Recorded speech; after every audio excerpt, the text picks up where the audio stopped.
On March 15th, 2016, me and my friends pushed a giant 21-foot-tall fiberglass Indian up the driveway and into the American Giant's restoration shop.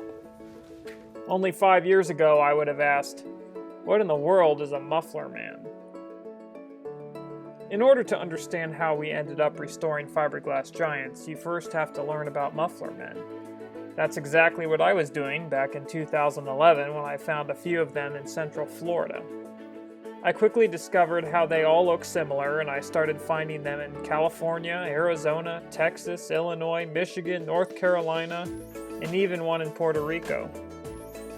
I started documenting my travels and finding and piecing the story of these giants together that today go by the name of Muffler Men. It became obvious that they were old and that hundreds of them were made. I also discovered that there were variations of the giants. Paul Bunyans, cowboys, half-wits, servicemen, and Indians.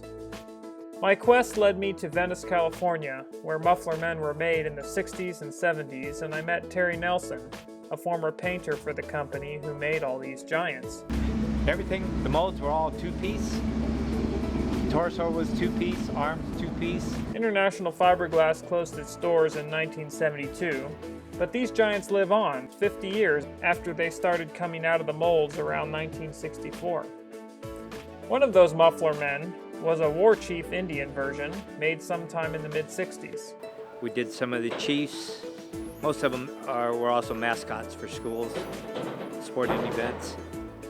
One of those went to a brewery, had I think it was about 3 or 4 foot high beer bottle. In June of 2013, I journeyed to Lake of the Ozarks, Missouri, in search of 2 Muffler Men I had heard stood there. A half-wit had been ordered for a mini golf course, and shortly after, an Indian arrived at the business across the street. Both giants stood greeting locals and tourists for almost 50 years before time and weather took their toll. And as you can see, we're in front of the Indian. Lake of the Ozarks, of course, had both Muffler Men here. So while the half-wit's on his back in storage, at least the Indian here is still up alongside the road. They're both looking rough. They both need to be restored. Who knows when the Indian will get restored. He's got a lot of peeling paint right now. And the business he stands in front of is actually closed. At the time, I had no idea that we would one day actually restore this giant Indian and local landmark. It wasn't long after that I decided to help restore one of the 14-foot Muffler Men that International Fiberglass made, and that journey took us right into the restoration world. We developed a passion for saving these roadside attractions from the 60s, and restoring that giant was one of the most rewarding and fulfilling things we had ever done. Muffler Men are special. They remind us of the era when giant roadside attractions beckoned the passing travelers to stop and check out a local attraction. Today, most of the roadside relics of the 60s are long gone, but somehow Muffler Men remain. Locals called the Indian Chief Bagnell after the dam just down the street. In January 2016, he was purchased by iguanagroup, and shortly after, I made my second journey to Lake of the Ozarks to talk about restoration. The giant arrived on a sunny day in March, and after we figured out how to get him into the shop, work began in earnest. Welcome to American Giants, our restoration shop. This is day 1 of the restoration on the Ozark Indian, and we've got him in our shop. He's still one piece. And our first thing is going to be to sand him. He's got a gazillion layers of paint from almost 50 years standing there. And so we're going to work our way tonight down through some of those layers and start on his torso. I'm going to work on his torso. Michael's going to work on the head. The head's got a lot of lines and creases, a lot of detail. So Michael's going to do some specialty work on sanding that so as not to damage any of these finer details. And I'm going to get started on the chest, which is going to be a little bit easier to sand. As we go through this, we'll keep you guys posted on our progress and kind of go through the restoration with you. Sanding a giant this size takes an enormous amount of effort and time. Sanding him by hand takes the longest, but it also is the best way to preserve all of his original features. While sanding the legs and arms is a bit easier, the shoes and face can be a real challenge with all the curves and lines. special tools are needed as well as a special crew. For a restoration this size, you need a crew with specific skills. Michael is our fiberglass specialist. He gets the hard jobs like sanding the face and fixing any fiberglass damage and cracks the giant got while standing at Lake of the Ozarks.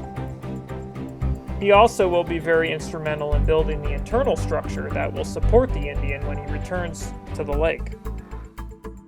Will is our painter and did a great job on our last restoration, but for now, he will also help with the sanding of the giant. Neto is our airbrush artist and will also do all the detail painting of the Indian. With the full headdress, this Indian will take an enormous amount of detailed painting before he is ready to return home. I am the historian and do all the research about Muffler Men. My knowledge of Muffler Men structure and assembly comes in handy when we take these giants apart and put them back together. I also am able to tell the crew what original colors and assembly looked like when Muffler Men were made back in the 60s. For this project, we spent a lot of time looking at the history of the Indians and old advertisement pictures of them. Our first week of restoration on Chief Bagnell has gone well, and we can't wait to see what he looks like when it's all done.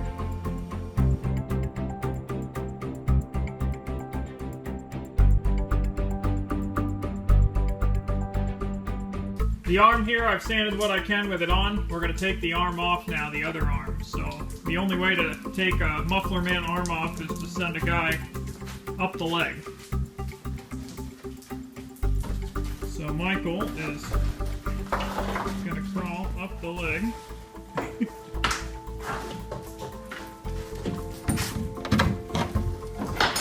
And we're going to hand him his tools through the arm we've already taken off.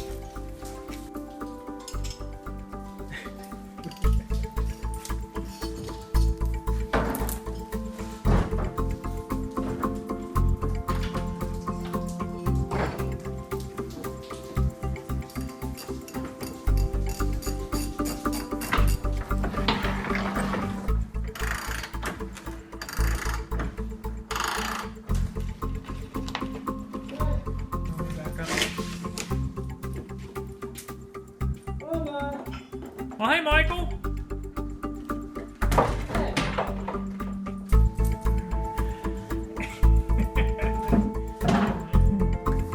Well, that's how you take a Muffler Man arm off.